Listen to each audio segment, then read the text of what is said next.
ओम श्री गणेशाय नमः। कृष्णं वन्दे जगद्गुरुं। श्रीमद्भागवत महात्म्य अथ द्वितीयोऽध्यायः। भक्ति का दुख दूर करने के लिए नारद जी का उद्योग। नारदोवाच। नारद जी ने कहा, बाले, तुम व्यर्थ ही अपने आप को क्यों खेद में डाल रही हो? अरे, इतनी चिंतातुर क्यों हो? भगवान श्री कृष्ण के चरण कमलों का चिंतन करो। उनकी कृपा से तुम्हारा सारा दुख दूर हो जाएगा। जिन्होंने कौरवों के अत्याचार से द्रौपदी की रक्षा की थी और गोप सुंदरियों को सनाथ किया था, वे श्री कृष्ण कहीं चले थोड़े गए हैं। फिर तुम तो भक्ति हो, सदा उन्हें प्राणों से भी प्यारी हो। तुम्हारे बुलाने पर तो भगवान नीचों के घर में भी चले जाते हैं।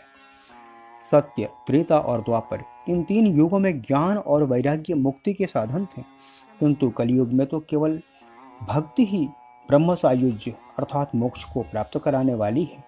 यह सोचकर ही परमानंद चिंत मूर्ति ज्ञान स्वरूप श्री हरि ने अपने सत्व स्वरूप से तुम्हें रचा है।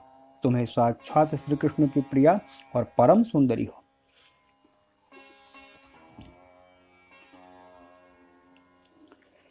बद्ध्वांजलिं त्वया पोष्टं किं करोमीति चैकदा त्वां तदा अजापयत् कृष्णो मद्भक्तान् पोषयेति च। एक बार जब तुमने हाथ जोड़कर पूछा था कि मैं क्या करूं, तब भगवान ने तुम्हें यही आज्ञा दी थी कि मेरे भक्तों का पोषण करो।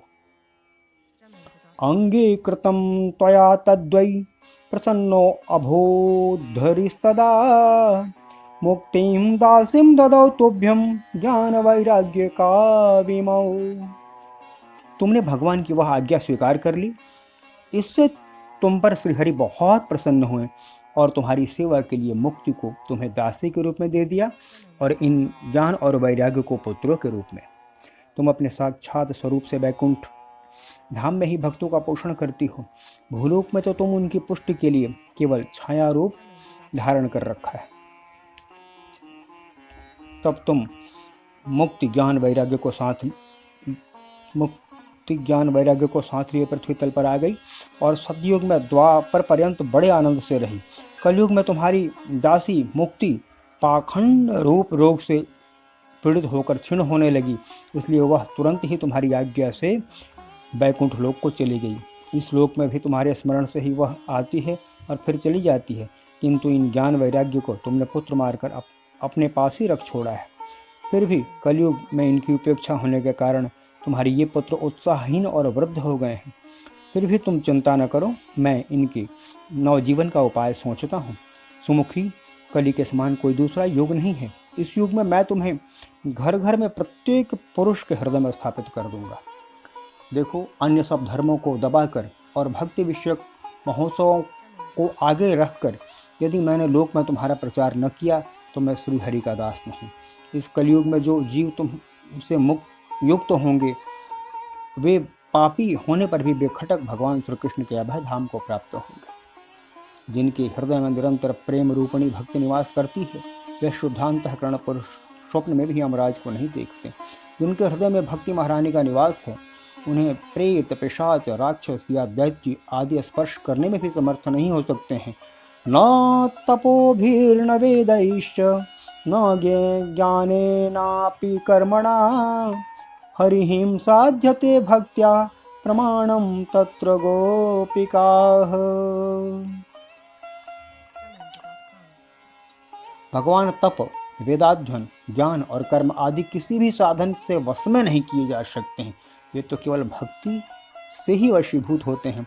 इनमें गोपीजन प्रमाण है। मनुष्यों का सहस्त्र जन्मों के पुण्य प्रताप से भक्ति का अनुराग होता है। कलयुग में केवल भक्ति ही सार है। भक्ति से ही तो साक्षात श्री कृष्ण सामने उपस्थित हो जाते हैं। जो लोग भक्ति से द्रोह करते हैं वे तीनों लोकों में दुख ही दुख पाते हैं। पूर्व काल में भक्त का तिरस्कार करने वाले दुर्वासा ऋषि को बड़ा कष्ट उठाना पड़ा था।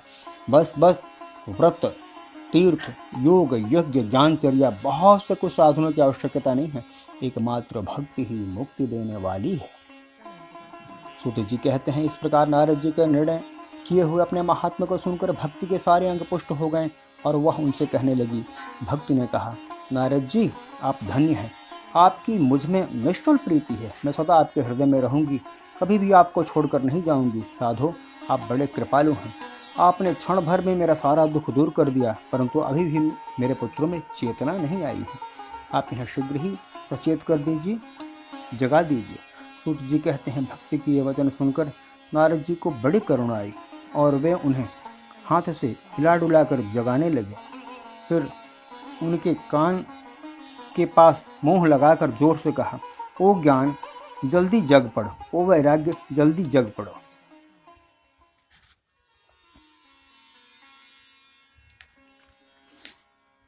फिर उन्होंने वेद ध्वनि, वेदांत घोष और बार बार गीता पाठ करके उन्हें जगाया।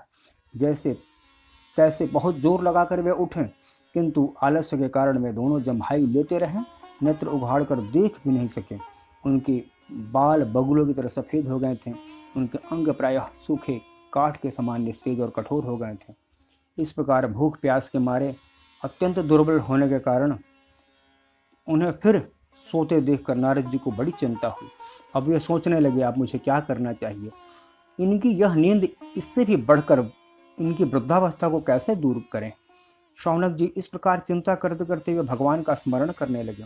उसमें आकाशवाणी हुई, मुने खेद मत करो, तुम्हारा यह उद्योग नहीं संदेह सफल होगा।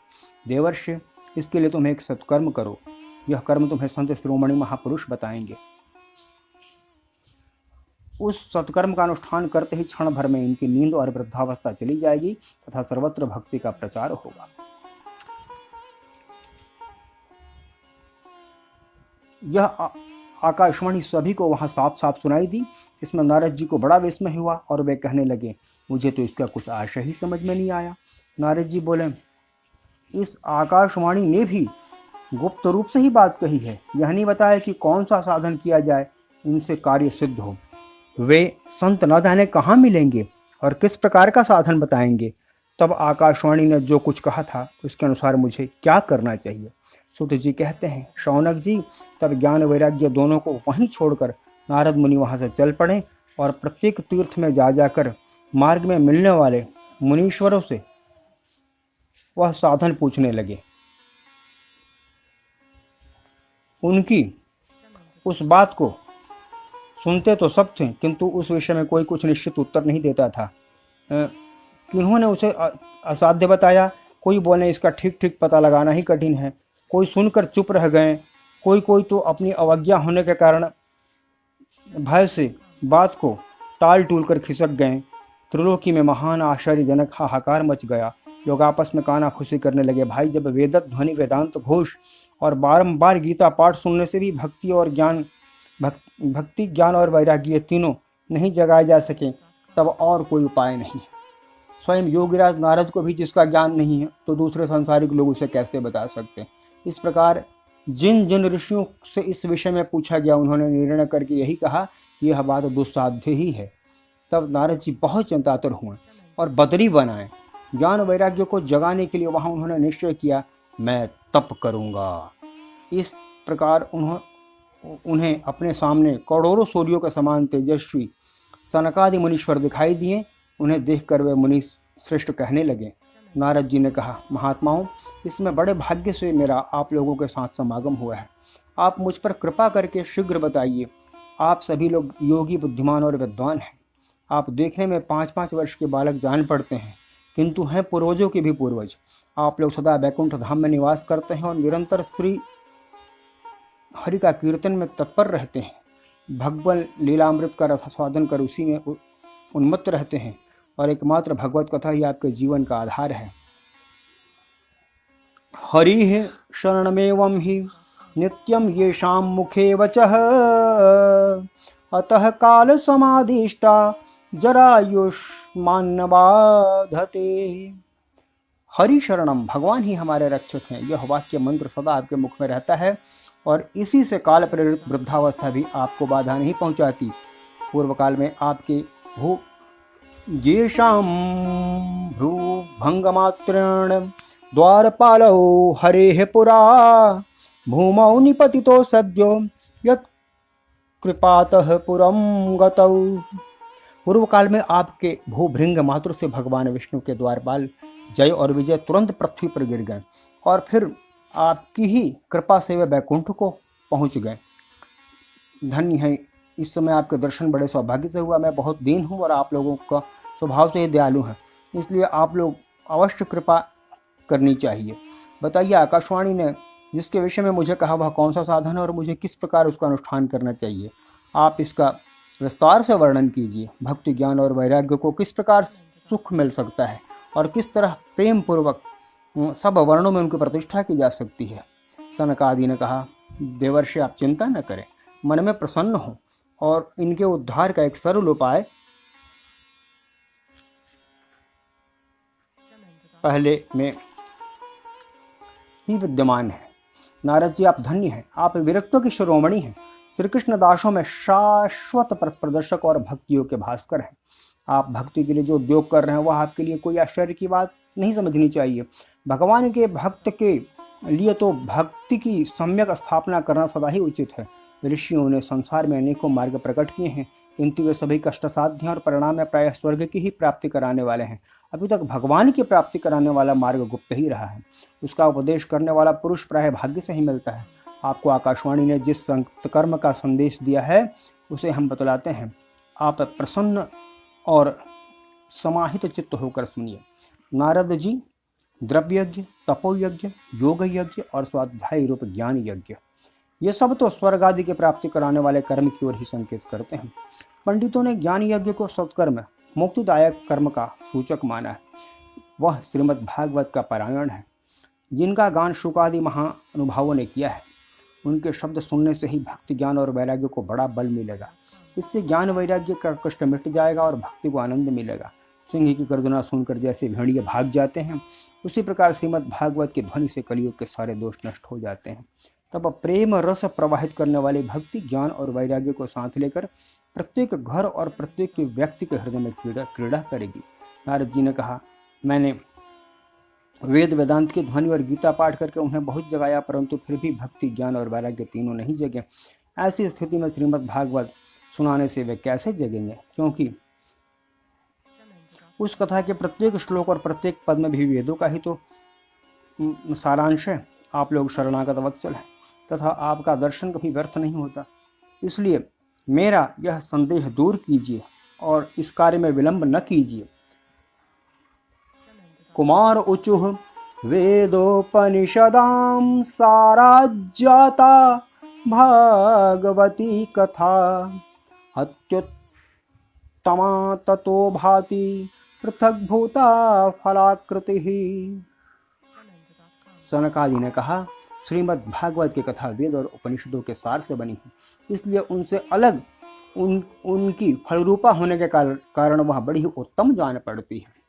आमूलाग्रम रसस्तिष्ठन्नास्ते न स्वाद्यते यथा स्वभूयः संपृथग्भूतः फले विश्वमनोहरः। जिस प्रकार रस वृक्ष की जड़ से लेकर शाखा पर्यंत रहता है, किंतु इस स्थिति में उसका आस्वादन नहीं किया जा सकता, वही जब अलग होकर फल के रूप में आता है तब संसार में सभी को प्रिय लगने लगता है। दूध में घी रहता है किंतु उस समय उसका स्वाद नहीं मिलता, वही जब उससे अलग हो जाता है तब देवताओं के लिए भी स्वास्थ्यवर्धक हो जाता है। खांड एक के छोर में और बीच में व्याप्त रहती है, तथापि अलग होने पर ही इसकी कुछ और ही मिठास रहती है। ऐसे ही भागवत की कथा है। यह भागवत पुराण वेदों के समान है। श्री वेदव्यास ने इसे भक्ति, ज्ञान और वैराग्य की स्थापना के लिए प्रकाशित किया है। पूर्व काल में जिस समय वेद वेदांत के पारगामी और गीता की भी रचना करने वाले भगवान व्यासदेव खिन्न होकर अज्ञान समुद्र में गोते खा रहे थे, उस समय आपने ही उन्हें 4 श्लोकों में इसका उपदेश किया था। उसे सुनते ही उनकी सारी चिंता दूर हो गई थी। फिर इसमें आपको आश्चर्य क्यों हो रहा है? जो आप हमसे प्रश्न कर रहे हैं, आपको उन्हें शोक और दुख का विनाश करने वाला श्रीमद् भागवत महापुराण ही सुनाना चाहिए। नारद जी ने कहा, महानुभावों, आपका दर्शन जीवों के संपूर्ण पापों को तत्काल नष्ट कर देता है। जो संसार दुख रूप दावानल में तपे हुए हैं, उन पर शीघ्र ही शांति की वर्षा करता है। आप निरंतर शेष जी के सहस्त्र मुखों से गाए हुए भगवत कथामृत का पान करते रहते हैं। मैं प्रेम रक्षणा भक्ति का प्रकाश करने के उद्देश्य से आपकी शरण लेता हूँ। जब अनेकों जन्मों के संचित पुण्य पुंज का उदय होने से मनुष्य को सत्संग मिलता है, तब उसके अज्ञान जनित मोह और मद रूप अंधकार का नाश करने के लिए विवेक का उदय होता है। इति श्री पद्म पुराणे उत्तरखंडे श्रीमद् भागवत महात्म्ये कुमार नारद संवादो नाम द्वितीयोऽध्यायः। श्री कृष्णार्पणमस्तु। ओम शांति शांति शांति।